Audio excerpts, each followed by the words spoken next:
the azure sky of Viridian Echo, a jewel of a world recently claimed by humanity, was renowned for its serene beauty. It stretched above the New Dawn Enclave, an expanse of verdant forests and crystalline rivers, promising peace and prosperity. But on this particular morning, that peace shattered with an echoing tremor that resonated deep within the planet's crust. It was not an earthquake, nor was it the familiar rumble of orbital transports.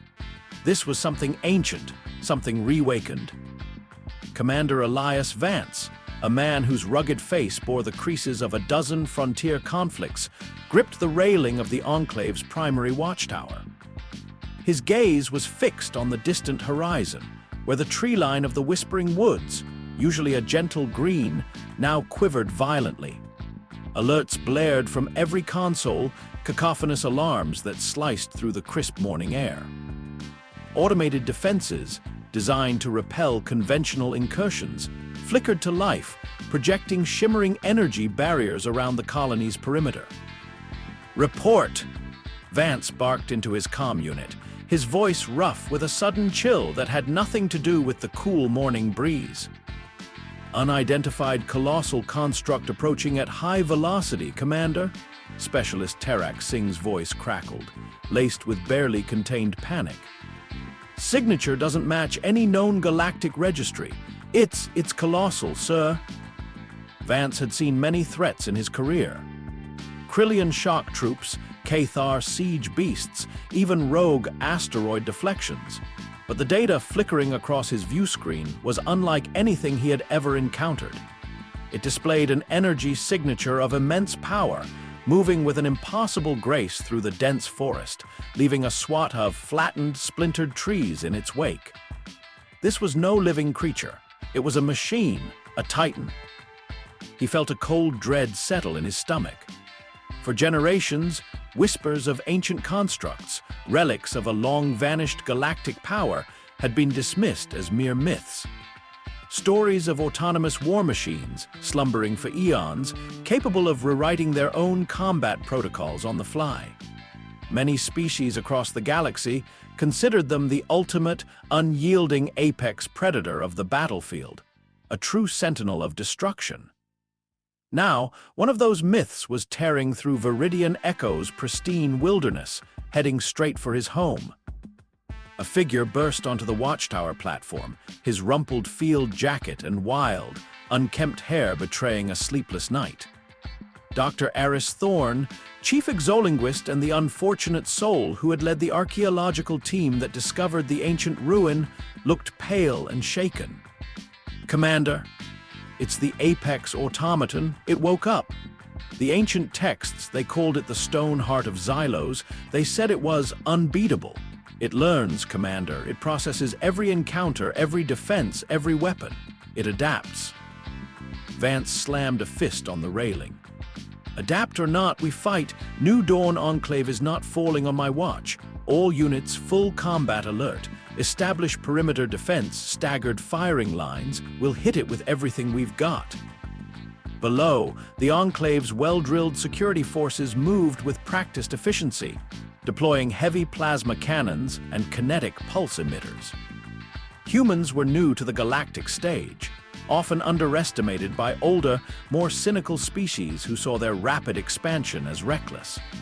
They considered humanity's adaptability to harsh environments a novelty, not a core strength. Vance knew better. Humanity had a tenacity, a stubborn refusal to yield that often surprised their adversaries. But this felt different. The first glimpse of the Apex Automaton was seared into the memory of every human who witnessed it. It emerged from the shattered remnants of the forest, a nightmare of dark, polished alloys and shifting, interlocking plates. Roughly bipedal, it stood over 20 feet tall, its form suggesting a predatory grace despite its enormous mass. Its head was a smooth, angular dome, devoid of any discernible features save for a single, multifaceted optical sensor that pulsed with an icy blue light. No mouth, no limbs of typical design, just powerful, segmented conduits that ended in crushing digits, and a lower torso that housed an array of concealed weapon ports. It moved with silent purpose, each step vibrating the very ground beneath them. "It's here!" a soldier yelled, his voice cracking. "Open fire!" Vance roared, suppressing his own rising terror. The Enclave's combined firepower unleashed a torrent of destructive energy. Plasma bolts, incandescent lances of coherent light, and explosive kinetic slugs converged on the automaton. The sheer volume of fire would have reduced any known armored vehicle to molten slag. The beams impacted its alloy shell, splashing across its surface like water on stone. Explosions blossomed around its form, throwing up clouds of dust and debris. When the smoke cleared, the apex automaton stood, utterly unharmed. Its optical sensor pulsed, a calm, analytical blue. "No effect!" Specialist Singh cried, his voice hollow. The automaton's response was swift, precise, and horrifyingly intelligent. From its forearms, concealed ports dilated and streams of highly concentrated antimatter charges erupted. They were not fired blindly. The machine had analyzed the trajectory and strength of the human weapons, identifying the energy shield generators first. One by one, the shimmering barriers around the perimeter flickered and collapsed as the charges detonated with surgical accuracy. "It's targeting our generators," Vance yelled. "Fall back to secondary positions, concentrate fire on its optical sensor." But the automaton seemed to anticipate their every move. As the human forces repositioned, the plates on its back shifted, revealing a series of advanced defensive emitters. Plasma bolts that had previously harmlessly impacted its front now dissolved mid-air, dissipated by unseen forces. Kinetic rounds warped off course, deflected by invisible fields. It wasn't just shrugging off their attacks, it was learning their weapon profiles and adapting its defenses in real time. Dr. Thorne, huddled behind a reinforced blast shield, frantically scrolled through the ancient data he had recovered. "It's a distributed processing network. Its entire surface is a sensor array. Every hit, every miss, every energy signature is fed into a central intelligence that modifies its defensive protocols instantaneously. This isn't just a drone, it's an evolving combat algorithm." As the military forces scrambled, the apex automaton focused its attention on a cluster of heavy artillery positions. Instead of direct assault, it launched high-yield sonic pulses that shattered the delicate targeting systems of the cannons, leaving them useless. Then, with a chillingly elegant move, it extended a metallic tendril from its back, fine as a thread but impossibly strong. It snaked into the ruined cannons, extracting their power cores with precise, delicate movements, absorbing the energy. "It's stealing our power," Vance gasped, watching the feeds in horror. "It's getting stronger." Panic began to ripple through the defensive lines. Veterans who had faced down fearsome alien warriors now hesitated. This wasn't a fair fight, it was a lesson in futility. A squad of elite sharpshooters, renowned for their marksmanship, attempted to flank the automaton. But before they could even aim, the ground beneath them erupted in geysers of superheated steam.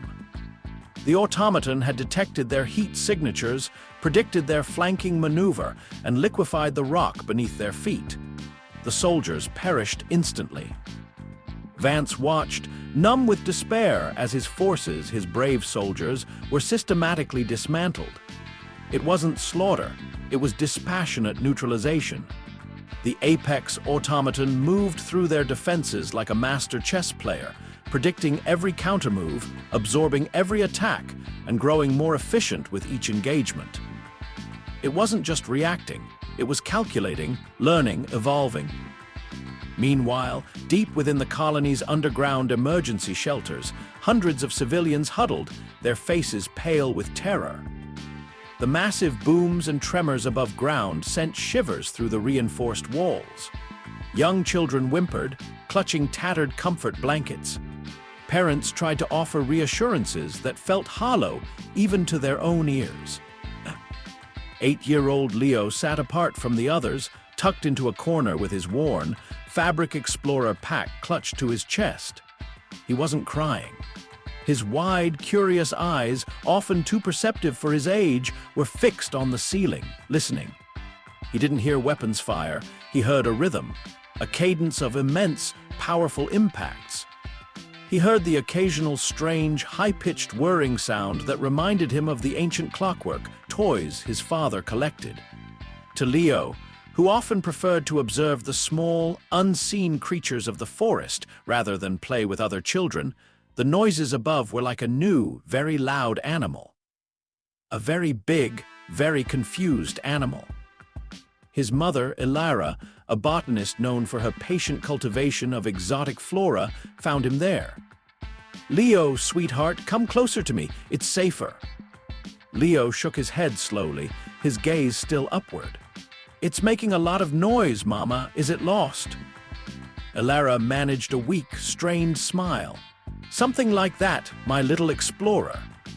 She gently pulled him into the protective circle of her arms, but Leo's attention remained on the rumbling ceiling. Back on the surface, the situation was beyond dire. Commander Vance, now with only a handful of combat-effective personnel, was cornered near the main access tunnel to the civilian shelters. The Apex Automaton, having systematically dismantled every remaining military asset, now stood before the heavy, multi-layered blast doors that sealed off the populace.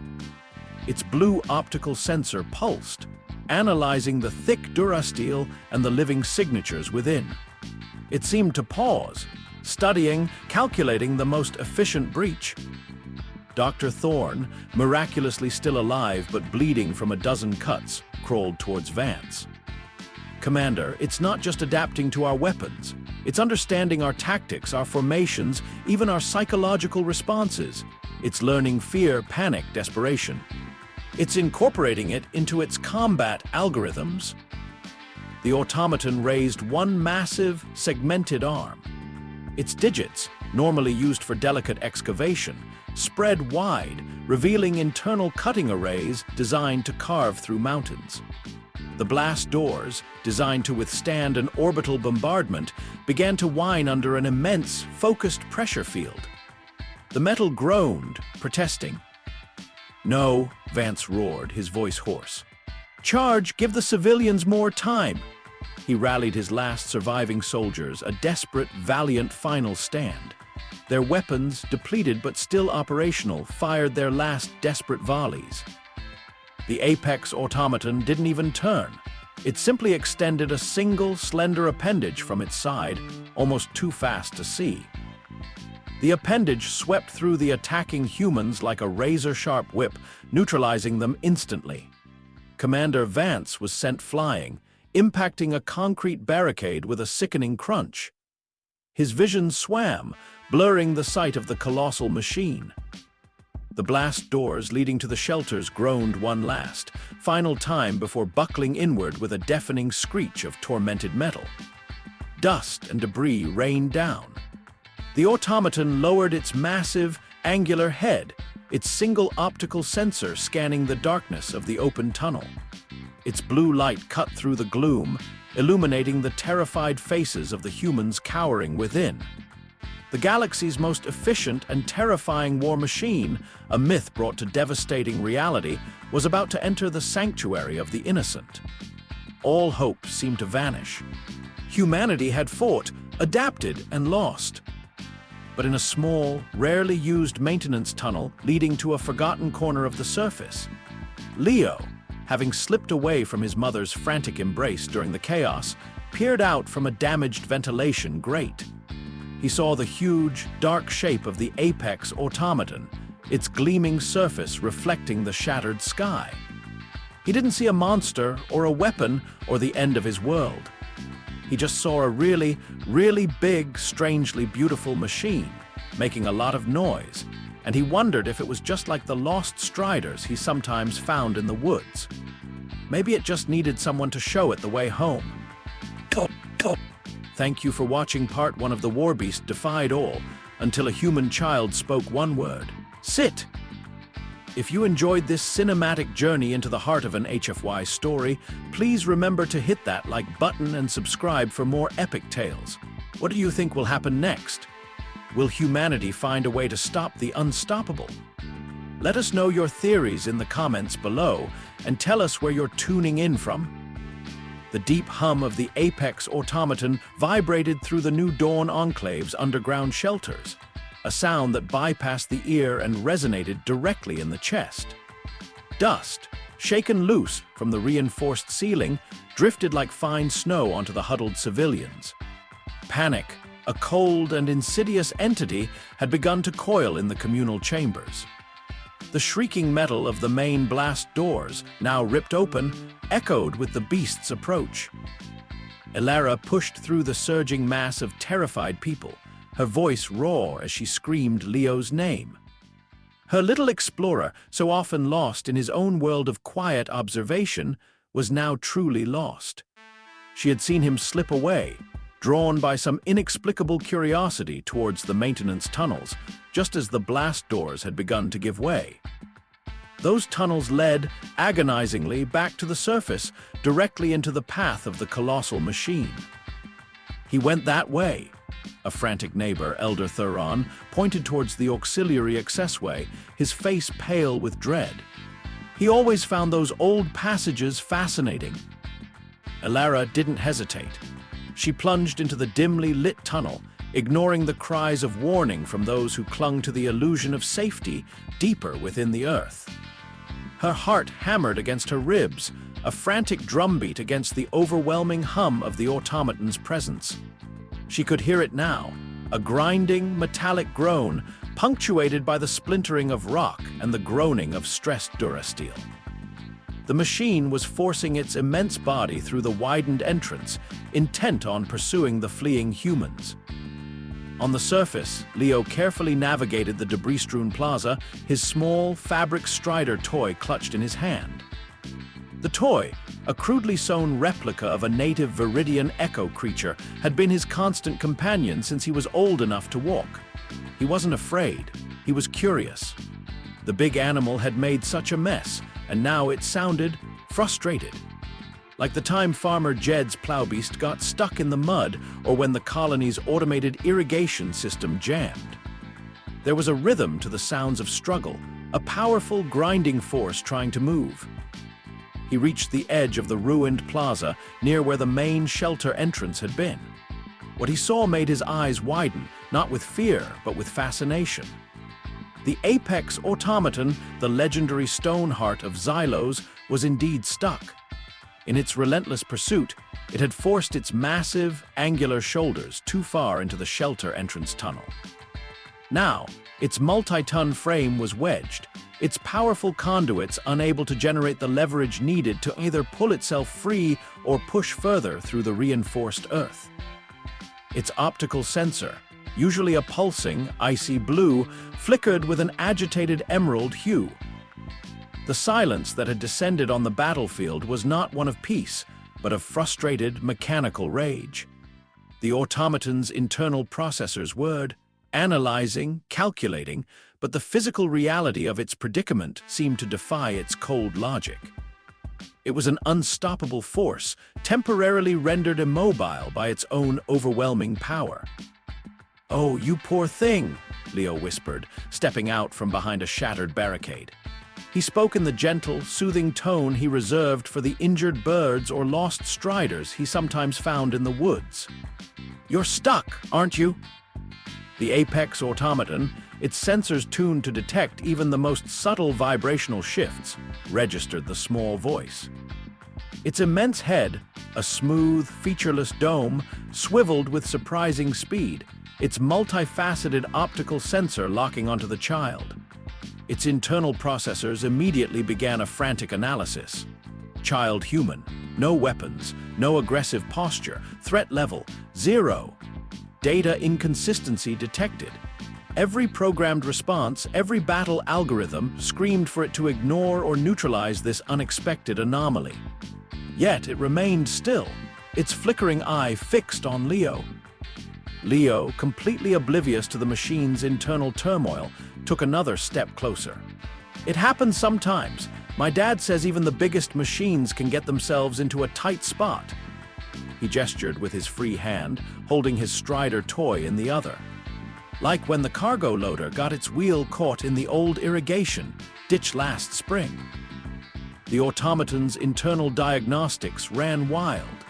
The child's voice carried no fear, only a strange, disarming empathy. Its vast memory banks, filled with millennia of combat data, held no comparable interaction.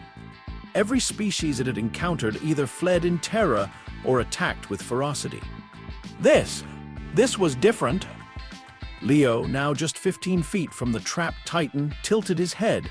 You have really bright eyes. My friend Leela has a glowworm pet with eyes that shine like that.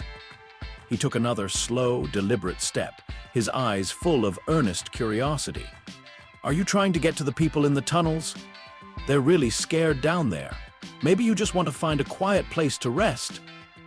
The automaton's optical sensor shifted from emerald back to a deep, contemplative blue. Its combat algorithms, designed to process threats and optimize destruction, were encountering a novel input. The child's words, devoid of any discernible threat, were baffling. The concept of rest or scared in relation to itself was entirely alien. Yet, the tone, the simple sincerity, was registered. The massive machine let out a low, grinding sound, a mechanical sigh of frustration as it tried to shift again, its alloys scraping against the confining rock. It still couldn't dislodge itself. "Oh, don't hurt yourself," Leo said, taking another step closer, now less than 10 feet away. "Wiggling like that only makes it worse. Daddy always says you have to think smart when you're stuck, not just strong." He patted the head of his Strider toy. Buddy agrees. He got stuck in the fence once, and he just made it worse until I helped him. The Apex automaton ceased its struggles. Its optical sensor focused entirely on Leo, its processes attempting to reconcile this entirely new paradigm. The input from the small human was so wildly divergent from its core programming. It had learned fear, it had learned aggression, it had learned strategy, but it had never encountered kindness. "Your shiny plates look like the rocks I found near the Crystal River," Leo continued, walking even closer, until he was just a few feet from the enormous, trapped machine. He reached out a small hand, the Strider toy dangling from his fingers, and gently, carefully, patted one of the automaton's massive, alloyed digits. The metal was cold and smooth beneath his touch. "Are you lonely? Mommy says sometimes even big animals get lonely when they're far from their families." The automaton's internal systems pulsed erratically. The tactile input, the simple, non-threatening touch, caused a cascade of errors in its threat assessment protocols. Loneliness. A concept so profoundly non-combat, yet the child spoke of it with such conviction.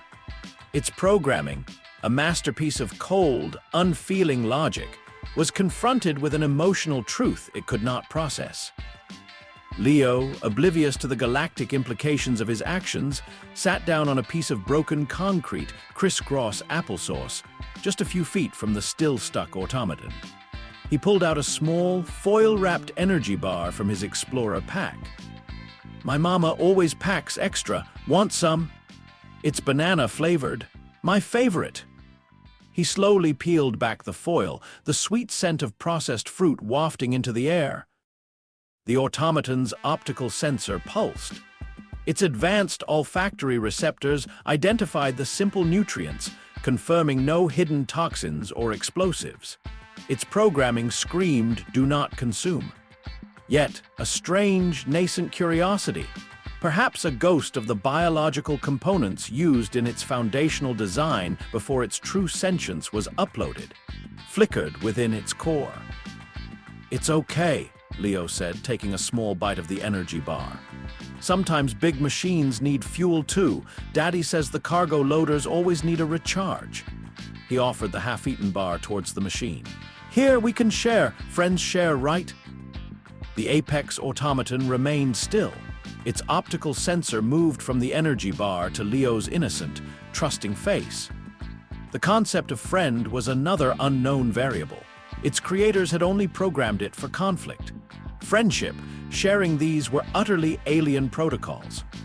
Yet the small human's persistent kindness, utterly unmarred by fear or aggression, was slowly, infinitesimally, shifting something deep within its logic matrix. In the shelter below, the terrifying sounds of the automaton's breaching efforts had subsided. An eerie, heavy silence had descended. Civilians, huddled in the farthest reaches of the tunnels, exchanged fearful glances. Had it found them, or had it gone?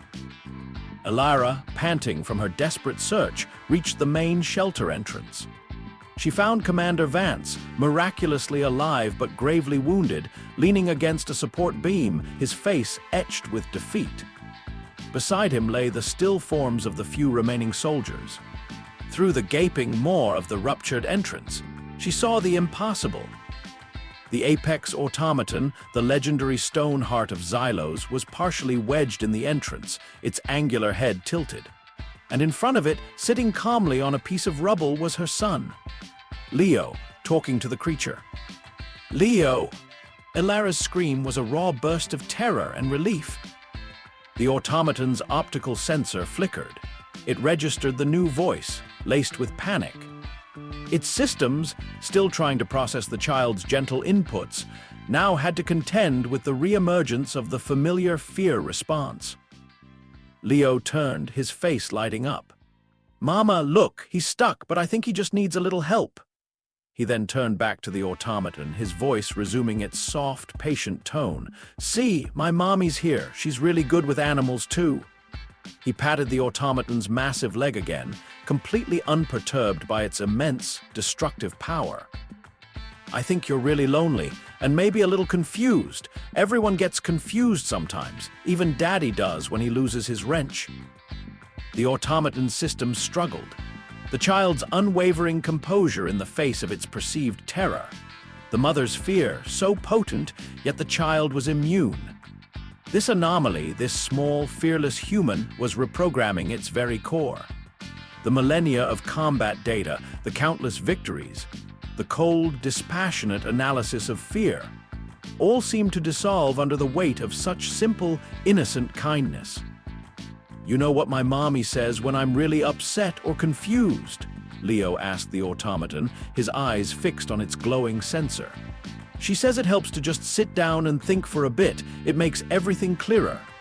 He patted the concrete beside him. "Want to try? Come on." "It helps to just sit quietly with a friend." The word hung in the air. Sit. Such a simple command, so utterly fundamental.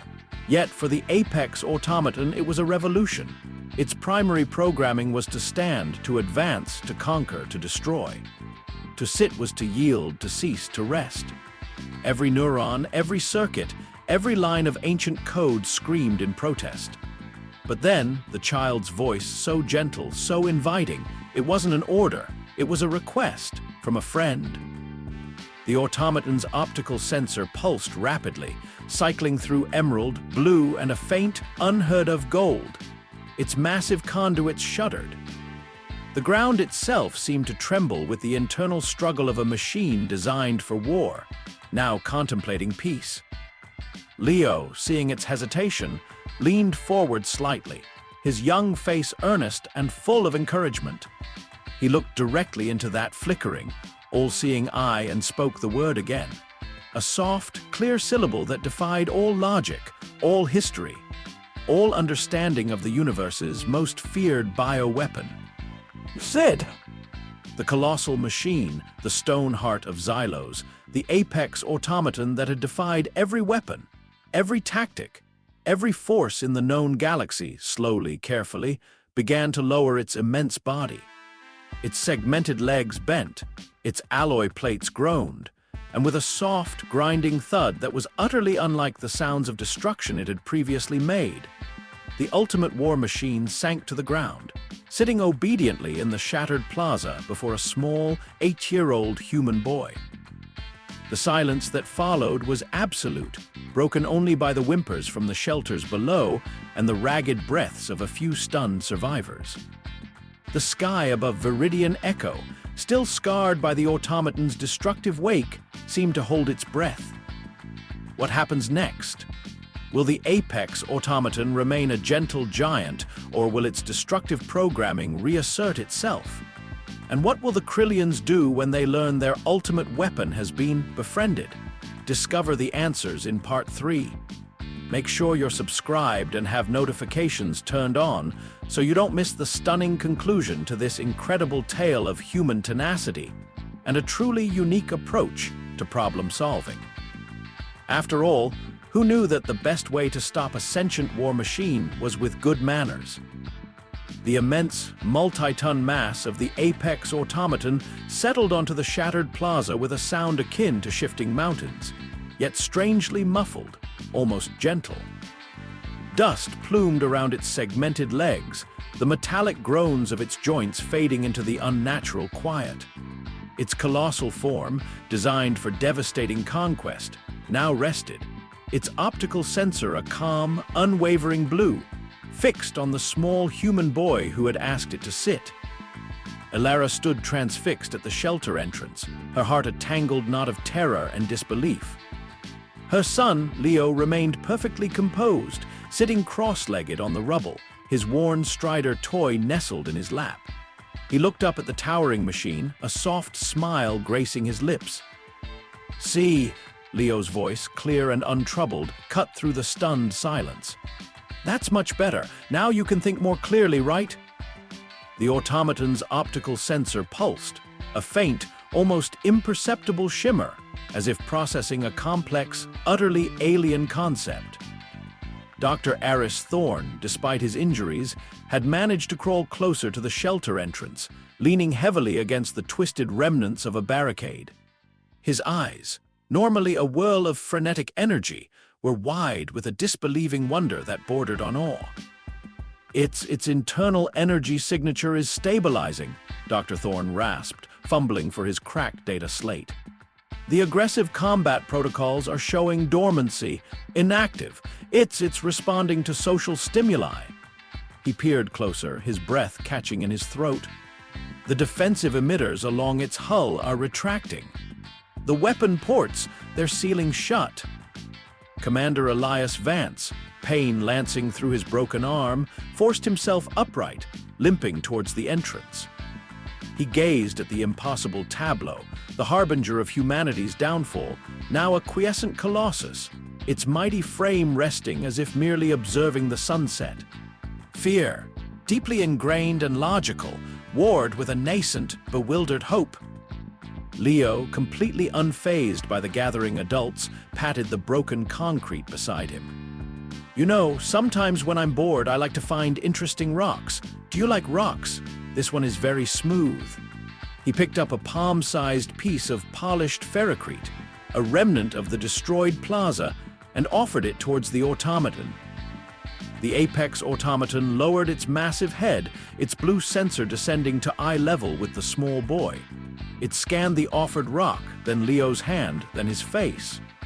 No threat, no hidden agenda, just a simple offering. Slowly, with a grace that defied its immense size, one of its segmented digits extended, incredibly delicate, and gently nudged the ferrocrete fragment. It didn't take it, didn't crush it. It merely acknowledged its presence. "You don't want it?" Leo asked, tilting his head. "That's okay, maybe you like something else." He looked around the devastated plaza, his bright eyes searching.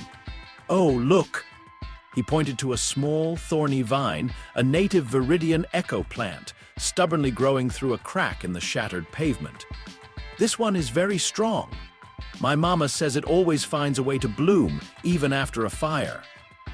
The automaton's optical sensor pivoted, focusing on the resilient plant.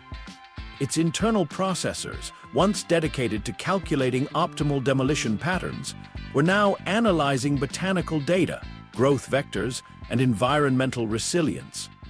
The concept of a delicate life form thriving amidst desolation was a new and profound input. From the depths of the shelter, the first cautious civilians began to emerge. They whispered, their eyes wide with fear and then astonishment. A collective gasp rippled through the crowd as they beheld the sight of the colossal war machine, now sitting quietly, almost patiently, with a small boy. A few children, less inhibited than their parents, began to point, their curiosity overcoming their terror. Elara, tears streaming down her face, rushed forward, pulling Leo into a fierce embrace. "Leo, my little explorer, you're safe!" She held him tight, then looked up at the automaton, a tremor of fear still running through her. What? What did you do?" Leo, muffled against her chest, just giggled. "I just asked him to sit, Mama. He seemed really confused, like he didn't know what to do." He looked up at the automaton. "He's not scary, Mama. He just needed a friend." Commander Vance, now standing beside them, stared at the machine. Its massive frame, once radiating an aura of cold, inevitable destruction, now seemed to possess an inert calm. He looked at Dr. Thorne, who was frantically inputting data into his slate. "Doctor, what in the cosmos is happening?" Vance demanded, his voice hoarse. Thorne pushed his rumpled hair back, his face a mask of bewildered exhilaration. "Commander, this changes everything." The ancient texts spoke of the stone heart sentience, not just its learning algorithms. They said it could adapt to any threat, but they never mentioned this. This emotional processing. It's not just recognizing patterns, it's recognizing intent. Leo's complete lack of fear, his genuine empathy, it's an input its programming could not parse as a threat. It's a complete bypass of its combat parameters. He pointed at the automaton's optical sensor, which now glowed with a softer, almost inviting blue. Its core logic matrix is attempting to integrate these new concepts: friendship, sharing, loneliness. These are completely foreign variables for a pure combat machine. It's like teaching a supercomputer calculus by asking it to write a poem. Leo, now freed from his mother's embrace, walked back towards the automaton. "He has really soft eyes up close, Mama, even though they're blue."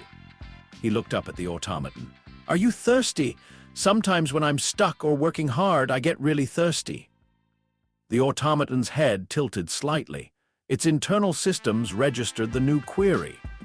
Thirst. A basic biological need. It had no such need, yet the concept was relayed with such simple sincerity by the child. Suddenly, a low, resonant hum emanated from the automaton's chest, a deep vibration that was not aggressive, but inquisitive. A small panel on its forelegs slid open, revealing an empty, recessed chamber. "He's showing you where he keeps his drinks," Elara whispered, utterly baffled. Dr. Thorne gasped. "No, that's a universal energy conduit port. It's how it recharges. It's indicating that it's low on power. It's asking for a recharge."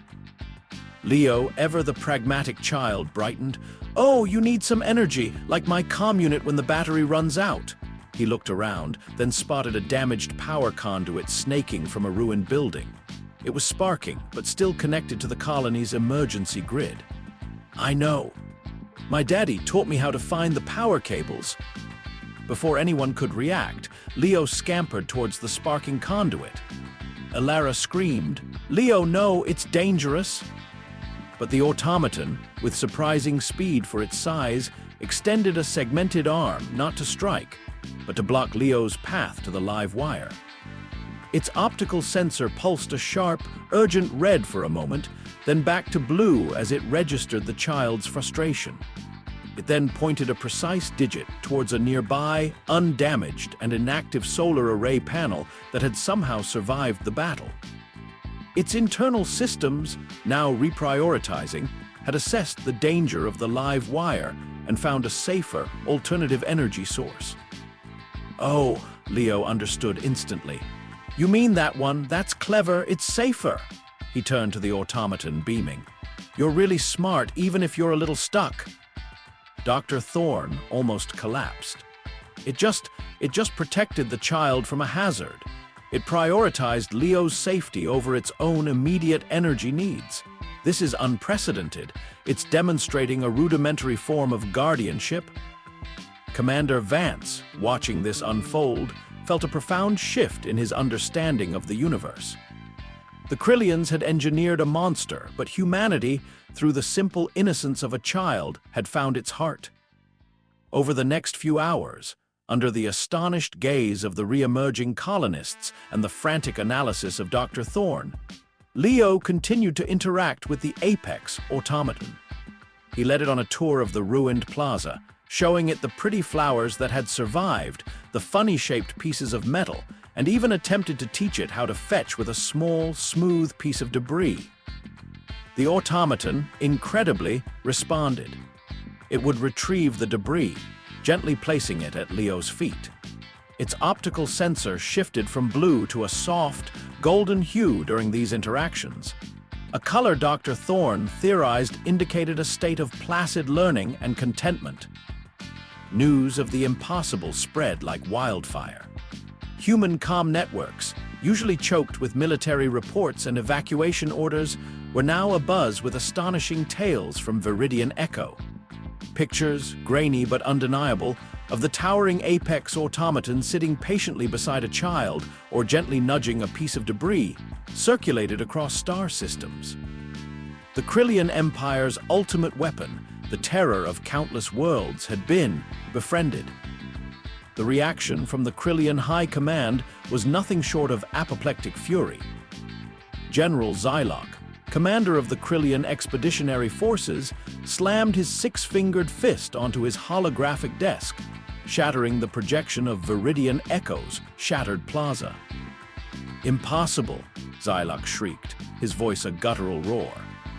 "The Apex automaton cannot be compromised. It is the pinnacle of Zylosian engineering, a pure combat unit. It is incapable of such deviation."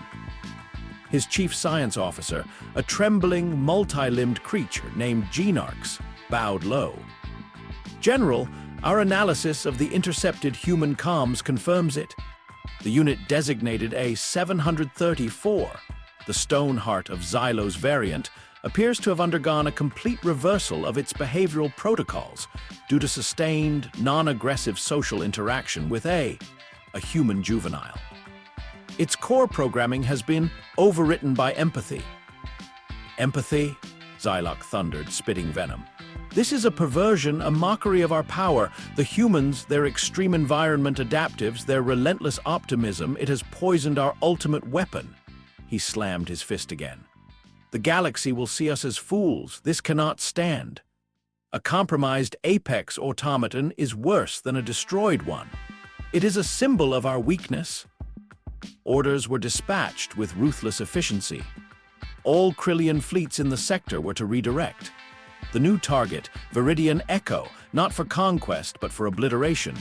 The directive was clear: vaporize the planet, eliminate the compromised automaton, erase the story.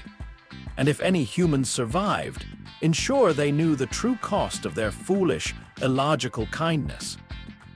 "We cannot allow this infection to spread," General Zylok declared to his war council. "Prepare the world-breaker deployment. This empathy is a disease. We will cauterize it from the stars." On Viridian Echo, the first rays of the setting sun painted the sky in hues of orange and violet, casting long, strange shadows over the rebuilt sections of New Dawn Enclave. Under the watchful, now consistently golden, optical sensor of the Apex automaton, children giggled as they cautiously patted its massive leg, while adults began to refer to it, half-jokingly, as stone. Commander Vance oversaw the repairs, a sense of grim determination replacing his earlier despair. He had seen the Krillian Empire's ruthlessness, and he knew this fragile peace would not last. Dr. Thorne, constantly monitoring the automaton's internal diagnostics, suddenly went rigid. His data slate glowed with a frantic crimson. "Commander, incoming mass energy signatures detected. Krillian fleet, larger than anything we've ever seen. They're not coming for conquest. Their primary target trajectory is Viridian Echo. Their intention is planetary sterilization." A chill wind swept across the plaza, rustling the rebuilt banners of the New Dawn Enclave. The golden glow in the Apex automaton's optical sensor flickered, then pulsed a sudden, alert blue. It registered the incoming threat, its ancient combat protocols stirring but subtly, defensively. It recognized the hostile signatures of its creators. Leo, sitting quietly beside the colossal machine, looked up at the rapidly darkening sky. He heard the distant, growing hum that was unlike any of the familiar colony sounds. He put a small hand on the automaton's cool, metallic leg. "What's that noise, Stone?" Leo asked, his voice a soft murmur in the rising wind. "Is it more confused animals?" The apex automaton, the legendary stone heart of Xylos, slowly rose to its full, magnificent height. Its optical sensor pulsed a brilliant, resolute gold, no longer contemplative but fiercely protective. It had absorbed knowledge, kindness, and a new purpose. Now, it stood ready to defend its new friend, its new home, and the very concept of empathy against the destructive rage of its creators. The first distant flashes of Krillian warp drives began to appear on the horizon, signaling the arrival of a fleet intent on scourging a world.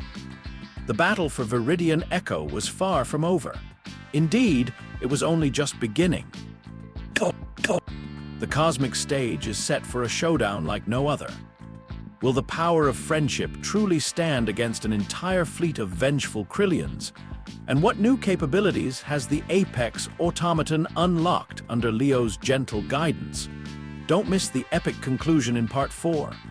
Make sure you're subscribed and have notifications turned on so you don't miss the stunning finale. Did you know the Apex Automaton can actually learn empathy? That's something its creators certainly didn't plan for.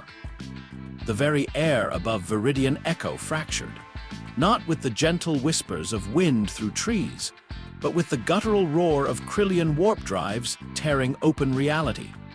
Hundreds of ships, sleek and menacing, poured from the folds of hyperspace, their hulls bristling with weapons that promised annihilation.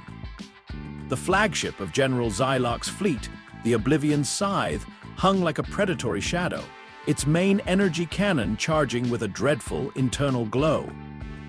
Below, in the New Dawn Enclave, alarms shrieked, a desperate counterpoint to the thunder of the approaching armada. Civilians who had dared to venture from the shelters now scrambled back to safety, their brief taste of peace curdling into renewed terror. Commander Elias Vance, his broken arm throbbing, limped to the newly re-established command center, his face grim. Dr. Aris Thorne, his data slate clutched tight, watched the incoming threat with a pale, horrified intensity. "They're here," Vance muttered, his gaze fixed on the main view screen where the Krillian fleet's destructive intent was graphically displayed. "They're not aiming for conquest, they're aiming for extinction." In the central plaza, where dusk was painting the sky in fiery streaks, Leo looked up, his small hand still resting on Stone's massive leg. The Apex Automaton, which had been gently nudging a smooth piece of debris in a game of fetch, had stiffened. Its optical sensor, previously a tranquil gold, now pulsed with a brilliant, alert blue, then shifted to an unknown, swirling spectrum of colors. Its internal systems, having processed the child's gentle lessons for hours, were now integrating a new, dire input: existential threat. "What's that, Stone?" Leo asked, his voice soft, almost lost in the growing roar from the sky. "Is it thunder?" The Apex Automaton, Stone, slowly, deliberately, rose to its full, immense height. The ground trembled not from its movement, but from the sheer weight of its newfound purpose. Its internal processors, once purely dedicated to combat algorithms, had been profoundly altered. It still understood threats, but its parameters for response had been rewritten. Its purpose was no longer destruction, but protection. The first Krillian energy bombardment struck the planet's outer atmosphere, a blinding cascade of superheated plasma designed to scour the surface bare. The Enclave's remaining energy shields, repaired but weakened, buckled under the onslaught. Buildings that had survived Stone's initial rampage now vaporized. But something incredible happened. As the plasma rained down, Stone extended its segmented arms. not in an attack, but in an impossible, encompassing gesture. From its surface, the alloy plates shimmered, not with defensive deflectors, but with a unique energy field that rippled outward. It was not a shield, but a dissipation field. The Kryllian plasma, designed to incinerate, impacted Stone's aura and simply diffused. It spread out, losing its cohesion, its destructive force melting away into harmless light and warmth that drifted down like golden rain. General Xylock, watching from the bridge of the Oblivion's scythe, recoiled. What in the void is that? Our weaponry is being neutralized. A 734 is interfering with our fire protocols. His science officer, Genarx, chittered in terror. General, the automaton is absorbing the energy. It's not deflecting it, it's retasking it. Its core is shifting frequencies, converting our offensive plasma into stable, non-damaging thermal energy. It's a complete energy inversion. Below, Commander Vance watched, dumbfounded. The Kryllian fleet poured fire onto the Enclave, but the damage was miraculously minimal. Stone stood at the center of the plaza, an immovable, shimmering beacon. Any destructive energy that touched its field was instantly transmuted, transformed from a weapon of annihilation into a gentle, warm glow. The Enclave, though still shaking, was not being destroyed. It was being warmed. Ilara, clutching Leo in the shelter, peered out a crack in the door. She saw the impossible. The sky was still ablaze with Kryllian fire, but the ground, the very air, now hummed with a soft, benevolent warmth. The child in her arms looked up at the ceiling, his small brow furrowed. "The big animal is making us warm, Mama." On the Oblivion's scythe, Xylock roared. "Concentrate fire, overwhelm its energy absorption, target its optical sensor, destroy that abomination." Thousands of heavy particle beams, kinetic slugs, and antimatter charges converged on Stone. The sheer volume of destructive force was enough to shatter moons. But Stone did not flinch. Its optical sensor pulsed, not with a frantic energy, but with a serene, resolute golden light. The dissipation field intensified, forming a bubble of shimmering energy around the entire Enclave. Within this bubble, the Kryllian weaponry ceased to be weapons. Particle beams dissolved into harmless light shows. Kinetic slugs, instead of slamming into buildings, lost their momentum midair, falling harmlessly to the ground like discarded toys. Antimatter charges, moments before capable of atomizing anything they touched, fizzled into brief, bright flashes, their explosive potential utterly nullified.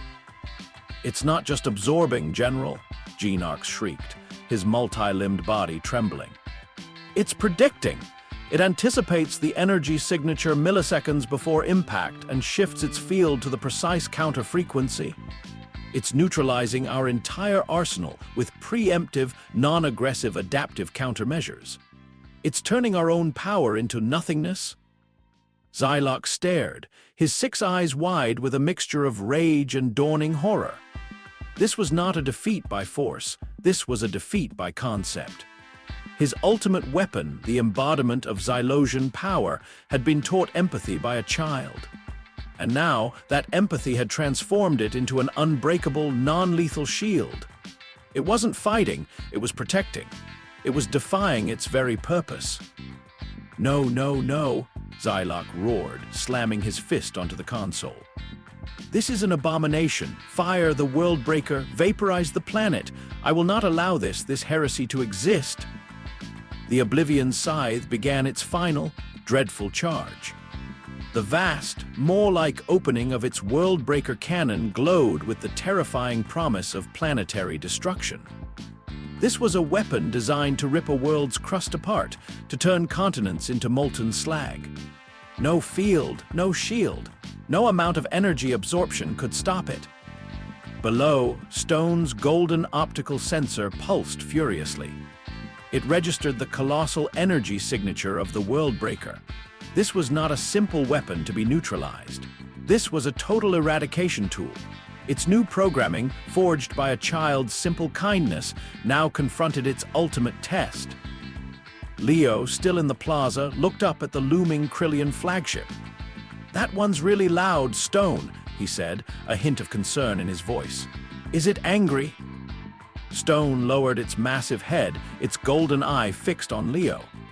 Then, with a slow, deliberate movement, it extended one of its colossal, segmented digits and gently nudged the small boy. It was a gesture of reassurance, a silent promise. Its immense body then shimmered. It was not a violent transformation, but an ethereal one. The shimmering light intensified, and Stone began to rise, not flying, but ascending on an invisible column of repurposed energy. It rose above the Enclave, above the Krillian fleet, a golden titan against the backdrop of war-torn space. And then it began to sing. Not a song of music, but a resonant hum that vibrated through every Krillian ship, every system, every terrified crew member. It was a frequency, a harmonic cascade, utterly unlike anything the galaxy had ever heard. This was the Xylosian language, the ancient, complex code of its creators, but twisted, repurposed. It was a song of truth. Stone was broadcasting. It was using its ancient, advanced communication systems, its millennia of stored data, its Xylosian core to send a message. A message not of war, but of its own transformation. It broadcasted the raw, unfiltered data of Leo's interactions. The gentle touch, the shared cracker, the simple command to sit, the lessons of kindness, the concept of friendship. It projected not as images, but as pure, raw data, the emotional algorithms it had developed. On every Krillian bridge, every Krillian comm unit, every Krillian mind, the message resonated. It wasn't an attack, but an invasion of understanding. Soldiers dropped their weapons, their minds struggling to process the flood of alien concepts. Empathy, compassion, nurturing. The cold, logical programming that drove the Krillian Empire, their absolute belief in dominance through fear and force, was confronted with an undeniable, unshakable truth. Their ultimate weapon had been tamed by kindness. General Xylox shrieked, clutching his head as the cascade of alien data overwhelmed him. "Silence it! Silence the automaton! It's corrupting them!" His own mind reeled, flashes of a small human hand patting a cold, metallic leg, the offer of a shared energy bar, the soft, simple word, "Sit." The Worldbreaker cannon, moments from firing, sputtered. Its energy core, reacting to the profound Xylosian harmonics, wavered. Krillian soldiers, designed for unthinking obedience, looked at each other, their minds reeling from the torrent of alien empathy data. Their instincts, their training, their very culture, were being challenged at a fundamental level. Stone, a golden sentinel in the sky, continued its song of truth. It wasn't attacking, it was explaining. It was demonstrating the power of a single, small human spirit. It was showing its creators that their design, though flawed in its intent for pure destruction, had the capacity for something far greater. The Krillian fleet, unable to process the profound philosophical and psychological assault, began to break formation. Some ships simply drifted, their crews catatonic. Others, in a desperate, panicked reflex, initiated jump procedures, fleeing from the sheer incomprehensibility of what had occurred. General Xylox's Oblivion scythe, its Worldbreaker cannon utterly offline, its crew in disarray, suddenly shuddered.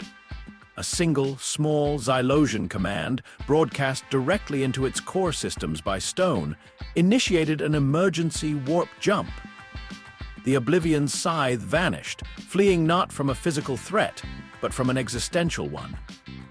Within minutes, the vast Krillian fleet had dissolved, leaving behind only the echoing silence of space and the lingering, warm hum of Stone's benevolent presence. The sky of Viridian Echo, which had moments before blazed with war, was now clear, painted with the serene hues of dawn. Below, the humans of New Dawn Enclave emerged from their shelters, their faces pale, their eyes wide with awe. Commander Vance, Dr. Thorne, and Alara stood together, watching the Golden Titan slowly descend from the sky. It landed gently in the plaza, its optical sensor once more a soft, contemplative gold. Leo, his eyes still fixed on Stone, slowly walked towards it. He stopped directly in front of its massive, angular head. "You made them go away, Stone," he said, his voice quiet. "Did you tell them that being angry doesn't help?" Stone's head lowered, its golden eye meeting Leo's. Then, a single, deep, resonant hum emanated from its core, a sound that spoke of understanding, of shared truth, and of a newfound, quiet content. The news of Viridian Echo's miraculous survival and the impossible transformation of the apex automaton echoed across the galaxy. It wasn't just a military victory, it was a conceptual revolution. The Krillian Empire, humiliated and reeling, withdrew their bioweapon program entirely. The empathy infection, as they called it, had been too potent. Their ultimate weapon had proven to be their greatest vulnerability. For the rest of the galaxy, humanity was no longer just a species adaptable to harsh environments. They were seen in a new light, a species capable of changing the very nature of conflict, of repurposing destruction into protection. The story of Leo and Stone became a legend, whispered on every starship, taught in every school. Years later, Viridian Echo flourished. New Dawn Enclave thrived, a beacon of peace and innovation.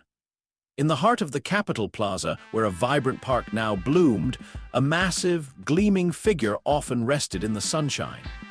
Its presence was a quiet comfort, a constant reminder of the day a warbeast defied all, except a human child's simple request. Stone, now simply Stone, was not a weapon. It was a guardian, a friend, a monument to the extraordinary power of kindness. Leo, now a young man, would often visit, sitting quietly beside his colossal friend.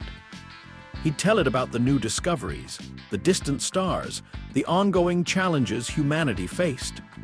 And Stone would listen, its golden optical sensor glowing, its ancient, evolved intelligence forever dedicated to the protection of the innocent. A silent testament to the simple, profound truth that the greatest strength is not in destruction, but in compassion. Humanity, heck yeah! If you enjoyed this unique journey into the heart of HFY, celebrating humanity's most surprising strength, please show your support by hitting that like button. Subscribe to the channel for more epic sci-fi stories that explore the boundaries of what it means to be human. And tell us in the comments below, what was your favorite moment from Leo and Stone's incredible tale?